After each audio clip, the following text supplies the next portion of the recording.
Hello, welcome to KV globe. My self Kavya Singh.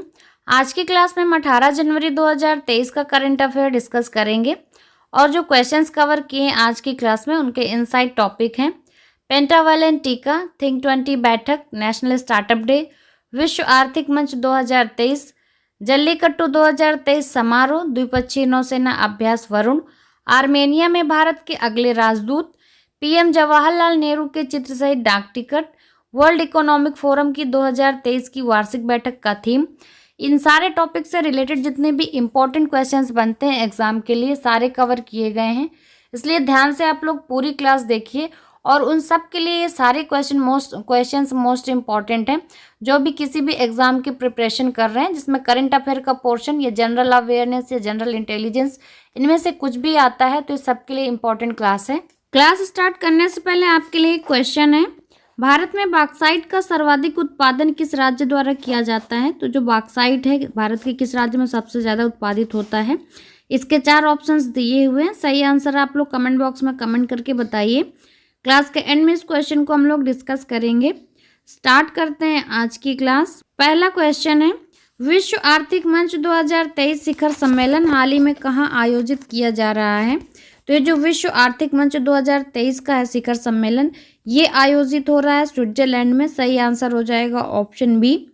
व्यापारिक नेताओं, राजनीतिक जो भी शख्सियत हैं वो, निवेशक और शिक्षाविदों की विशेषता वाली ये 5 दिवसीय सम्मेलन है, यानी कि 5 दिन का सम्मेलन होगा।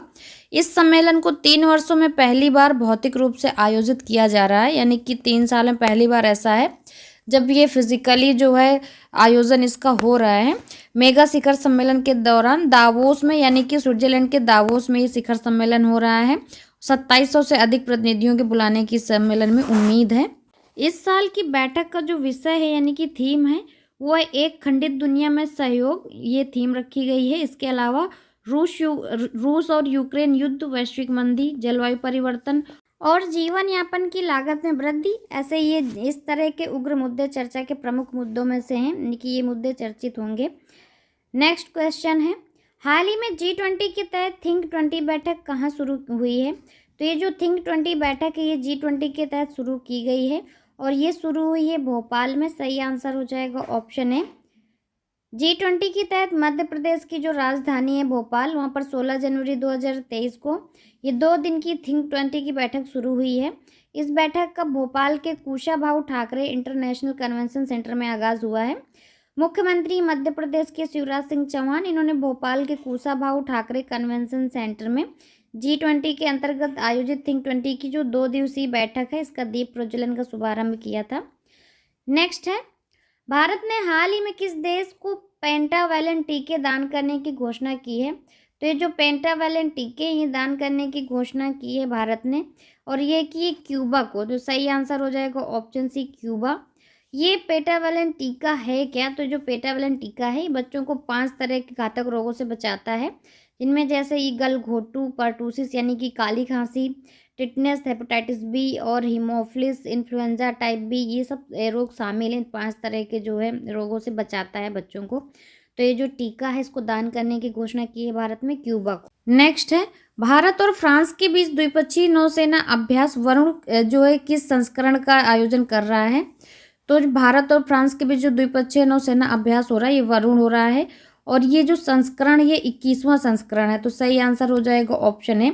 अगर क्वेश्चन आता है कि भारत और किस देश के बीच द्विपक्षीय नौसेना अभ्यास वरुण का आयोजन हो रहा है तो आपका आंसर होगा फ्रांस, यानी कि भारत और फ्रांस के बीच हो रहा है। और ये कौन सा संस्करण है जिसका आयोजन हो रहा है? तो 21वां संस्करण है। ये अभ्यास इस महीने की 20 तारीख तक आयोजित किया जाएगा, यानी जनवरी की 20 जनवरी तक आयोजित होगा। और उन्नत वायु रक्षा अभ्यास, सामरिक युद्ध अभ्यास, सतह पर गोलीबारी, पुनर्पूर्ति और अन्य समुद्री संचालन का गवाह भी बनेगा। द्विपक्षीय अभ्यास वरुण ये पश्चिमी समुद्र तट पर शुरू हुआ है। ये अभ्यास समुद्र में अच्छी व्यवस्था के लिए आपसी सहयोग को बढ़ावा देने के लिए दोनों सेनाओं के बीच परिचालन स्तर की बातचीत की सुविधा प्रदान करता है और जो दोनों देशों की वैश्विक समुद्री कॉमन्स की सुरक्षा और स्वतंत्रता के लिए साझा प्रतिबद्धता को रेखांकित भी करता है। नेक्स्ट क्वेश्चन है, हाल ही में नेशनल स्टार्टअप डे कब मनाया गया है? तो जो नेशनल स्टार्टअप डे हाल ही मनाया गया है और ये मनाया गया 16 जनवरी को। सही आंसर हो जाएगा ऑप्शन डी। पीएम मोदी ने ऐलान किया है कि देश भर में हर साल 16 जनवरी को नेशनल स्टार्टअप डे मनाया जाएगा। ये स्टार्टअप है क्या? तो जो स्टार्टअप होता है ये कंपनी एक ऐसी कंपनी होती है जिसने कामकाज शुरू किया होता है। आप अकेले या कुछ लोगों के साथ मिलकर कंपनी की नींव रखते हैं, कोई काम शुरू करते हैं, जिसे इंक्यूबेशन भी कहते हैं। यहाँ पर लोग अपनी अपनी कुशलता और विशेषज्ञता लेकर आते हैं और नए कारोबारी आइडिया पर मिलकर काम करते हैं। इस तरह की कंपनी के जरिए ग्राहकों को एक यूनिक प्रोडक्ट या सर्विस दी जाती है। इसे जो है स्टार्टअप कहते हैं। तो हर साल जो है नेशनल स्टार्टअप डे 16 जनवरी को मनाया जाएगा। पीएम मोदी द्वारा ये घोषणा की गई है। नेक्स्ट क्वेश्चन है, जल्लीकट्टू 2023 समारोह कहाँ शुरू हुआ है? तो ये जो जल्लीकट्टू 2023 समारोह है ये हाल ही में तमिलनाडु में शुरू हुआ है। तो सही आंसर हो जाएगा ऑप्शन बी, तमिलनाडु। तमिलनाडु में जो मदुरै है, तो मदुरै के अवनियापुरम गांव में 15 जनवरी से जल्लीकट्टू आयोजन शुरू हो गया। 15 जनवरी 2023 से तमिलनाडु के मदुरै के 3 गांवों में जल्लीकट्टू कार्यक्रम, जल्लीकट्टू को एरू थजुथल और मनकुविरत्तू के नाम से भी जाना जाता है। ये जो है मदुरै के 3 गांवों में शुरू हो चुका है। तमिलनाडु में मट्टू पोंगल के दिन पोंगल समारोह के एक भाग के रूप में जल्लीकट्टू का अभ्यास होता है। ये एक ऐसा खेल होता है जिसमें भीड़ के बीच एक सांड को छोड़ दिया जाता है और खेल में भाग लेने वाले लोगों को उसको पकड़कर उसे कंट्रोल करना होता है। इस खेल में लोगों को बहुत ज़्यादा चोट भी लगती है। इस बार भी बहुत लोग घायल हुए हैं जिनको अस्पताल में भी भर्ती कराना पड़ा है। नेक्स्ट क्वेश्चन है, कौन सा देश अपने 75वें स्वतंत्रता दिवस पर भारत के पहले पीएम जवाहरलाल नेहरू के चित्र सहित डाक टिकट जारी करेगा? तो ये जो 75वें स्वतंत्रता दिवस पर भारत के पहले प्रधानमंत्री थे पीएम जवाहरलाल नेहरू, उनके चित्र सहित डाक टिकट जारी करने का फैसला किया। ये श्रीलंका है। सही आंसर हो जाएगा ऑप्शन ए। श्रीलंका अपने 75वें राष्ट्रीय स्वतंत्रता दिवस समारोह के हिस्से के रूप में एक स्मारक डाक टिकट जारी करने का फैसला किया है श्रीलंका ने, जिसमें भारत के पहले प्रधानमंत्री जवाहरलाल नेहरू का चित्र शामिल है। और ये जानकारी श्रीलंका के राष्ट्रपति के मीडिया प्रभाग द्वारा जारी एक प्रेस विज्ञप्ति में दी गई है, जहां से पता चला है। नेक्स्ट, वर्ल्ड इकोनॉमिक फोरम की 2023 की वार्षिक बैठक का थीम क्या है? तो ये जो वर्ल्ड इकोनॉमिक फोरम की 2023 की बैठक है, इसकी थीम है कोऑपरेशन इन अ फ्रैगमेंटेड वर्ल्ड। सही आंसर है ऑप्शन बी। विश्व आर्थिक मंच की वार्षिक बैठक दावोस यानी स्विट्जरलैंड के दावोस में स्विस रिजॉर्ट में आयोजित की जा रही है। और इस बैठक में G20 और G7 देशों सहित 130 देशों के 2700 से अधिक नेता शामिल हो रहे हैं। ये बैठक cooperation in a fragmented world theme पर आधारित है। ये WEF की वार्षिक बैठक यानी ये प्रतिवर्ष होने वाली बैठक है। 16 जनवरी से 20 जनवरी तक आयोजित की जाएगी। 16 जनवरी से आयोजित हो गई है, अब ये 20 जनवरी तक आयोजित होगी। नेक्स्ट क्वेश्चन है, किसे हाल ही में आर्मेनिया में भारत के अगले राजदूत के रूप में नियुक्त किया गया है?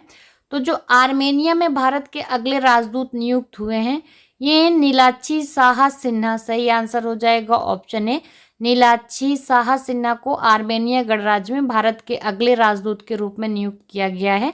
नीलाक्षी प्रेजेंट में जो विदेश मंत्रालय में संयुक्त सचिव के पद पर हैं। आर्मेनिया एशिया और यूरोप के बीच काकेकस क्षेत्र में स्थित एक राष्ट्र है जो पूर्व में सोवियत गणराज्य का भाग था। आर्मेनिया की राजधानी येरेवन है। क्लास के स्टार्टिंग में आपसे क्वेश्चन पूछा था कि भारत में बॉक्साइट का सर्वाधिक उत्पादन किस राज्य द्वारा किया जाता है? भारत में बॉक्साइट का सबसे ज्यादा उत्पादन ओडिशा राज्य में किया जाता है। तो सही आंसर हो जाएगा ऑप्शन ए। ओडिशा में भारत के कुल बॉक्साइट उत्पादन का 50% जो है उत्पादन अकेले किया जाता है। कल की क्लास के स्टार्टिंग में आपसे क्वेश्चन पूछा गया था कि भारत का सबसे बड़ा मंदिर कौन सा है? तो इसका सही आंसर था ऑप्शन है रंगनाथ स्वामी मंदिर। इस क्वेश्चन का सही आंसर दिया है मोहित कुमार ने। और कल के क्लास के एंड में आपसे क्वेश्चन पूछा था कि किस राज्य ने हाल ही में गोल करने के लिए Guinness book of world records में नाम दर्ज कराया है? तो जो Guinness book of world records में नाम दर्ज कराया ये राज्य केरल गोल करने के लिए। सही आंसर था इसका ऑप्शन है। इसका सही आंसर दिया है मोहित कुमार ने, इंदु त्यागी, बिरजू कुमार, अभिषेक पासवान। इन सब लोगों ने इस क्वेश्चन का एकदम सही आंसर दिया है। आज का क्वेश्चन है आपके लिए, केरल का कौन सा जिला देश का पहला संविधान साक्षर जिला घोषित किया गया है? तो इसका सही आंसर आप लोग कमेंट बॉक्स में कमेंट करके बताइए। और क्लास से रिलेटेड अगर कोई सजेशंस होते हैं तो प्लीज़ कमेंट बॉक्स में वो भी ज़रूर बताइए। क्लास को लाइक शेयर करना ना भूलिए, ज़्यादा से ज़्यादा क्लास को शेयर करिए। जो लोग चैनल पर पहली बार आते हैं तो चैनल को सब्सक्राइब करके बेल आइकन ज़रूर दबाएं, जिससे आगे आने वाली क्लासेस आपको ईजिली मिलेंगी। And thanks for watching.